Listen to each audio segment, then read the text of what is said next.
حضرت موسیٰ علیہ السلام ایک شخص سے کہنے لگا کہ ابھی یہ جو دوسرا شخص ہمارے پاس سے گزرا ہے یہ ابھی مر جائے گا۔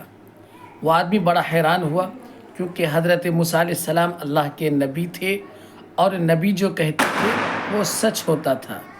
وہ شخص اس آدمی کے پاس گیا جس کے بارے میں حضرت موسیٰ علیہ السلام نے کہا تھا کہ مر جائے گا، اور اس کو جا کر خبر دی کہ اللہ کے نبی حضرت موسیٰ نے تمہارے بارے میں یہ کہا ہے کہ تم آج رات مر جاؤ گے، تمہاری موت آنی ہے۔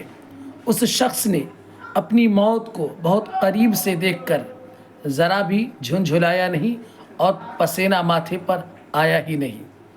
جس آدمی کی آج رات موت آنی تھی اس آدمی نے اپنے غلاموں کو بلایا اور ان سے کہا کہ اپنے گھر میں، حویلی میں، کوٹھی میں کتنا مال پڑا ہوا ہے۔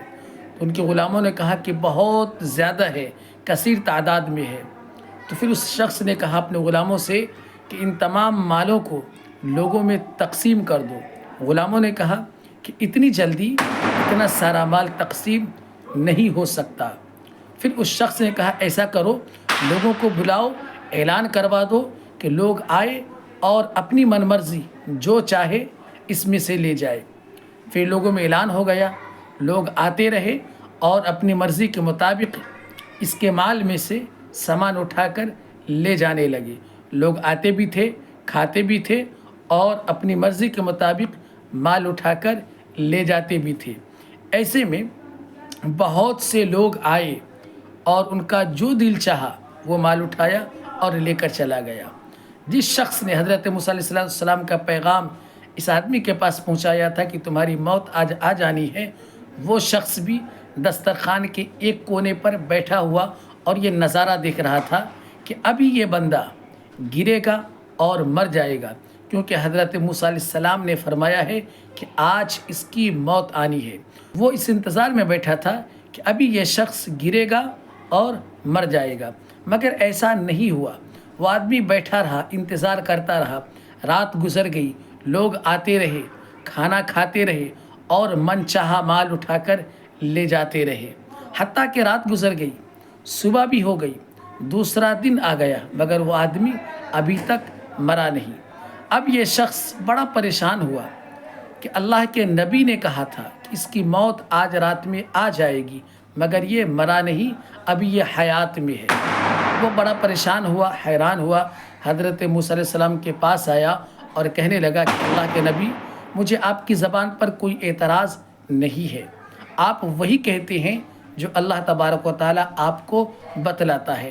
آپ اللہ کے علم کے مطابق لوگوں کو بتلاتے ہیں، جو علم اللہ آپ کو دیتا ہے اس کے مطابق لوگوں کو آپ بتلاتے ہیں اور سکھاتے ہیں۔ تو اے موسیٰ، اے اللہ کے نبی، مجھے آپ کی زبان پر اعتراض نہیں ہے، بلکہ میں پوچھنا یہ چاہتا ہوں کہ جس شخص کے بارے میں آپ نے کہا تھا کہ آج رات مر جائے گا، دراصل وہ رات بھی زندہ رہا اور آج بھی زندہ ہے۔ میں حیران ہوں، بڑا پریشان ہوں۔ حضرت موسیٰ علیہ السلام نے فوراً کوہ طور پر جانے کا ارادہ کیا اور اللہ تبارک و تعالیٰ سے پوچھا کہ اے اللہ، آپ نے مجھے جو علم دیا اور آپ جو مجھے علم دیتے ہیں میں اسی کو لوگوں تک پہنچاتا ہوں اور وہی علم لوگوں کو بتلاتا ہوں، سناتا ہوں۔ آپ نے جس شخص کے بارے میں کہا تھا کہ آج رات مر جائے گا، وہ آدمی ابھی بھی زندہ ہے۔ اللہ تبارک و تعالیٰ نے حضرت موسیٰ علیہ السلام سے فرمایا کہ اے موسیٰ، اس آدمی نے کاروبار ہی ایسا شروع کر دیا کہ وہ کاروبار مجھے بڑا پسند آیا، اس لیے میں نے اس کے کاروبار کو دیکھ کر اس کی موت کا ارادہ بدل دیا، وقت بدل دیا اور موت کو ٹال دیا۔ اب میں نے ارادہ کر لیا، اللہ کہتا ہے حضرت موسیٰ علیہ السلام سے کہ میں نے ارادہ کر لیا کہ میں اس سے عطا کرتا رہوں گا اور وہ بندہ میرے نام پر اللہ کے راستے میں خرچ کرتا رہے گا۔ آپ اس واقعہ سے کیا سیکھ رہے ہیں؟ دیکھیں، صدقہ ایک ایسا عمل ہے جو انسان کی عمر کو بڑھا دیتا ہے، موت کو ٹال بھی دیتا ہے، ٹھیک ہے؟ اسی لیے اللہ تبارک و تعالیٰ نے حضرت موسیٰ علیہ السلام سے فرمایا کہ اے موسیٰ، وہ کاروبار مجھے بڑا پسند آیا جس کاروبار کو اس شخص نے شروع کر دیا۔ میں مال دیتا رہوں گا، عطا کرتا رہوں گا اور وہ لوگوں پر خرچ کرتا رہے گا، میرے راستے میں خرچ کرتا رہے گا۔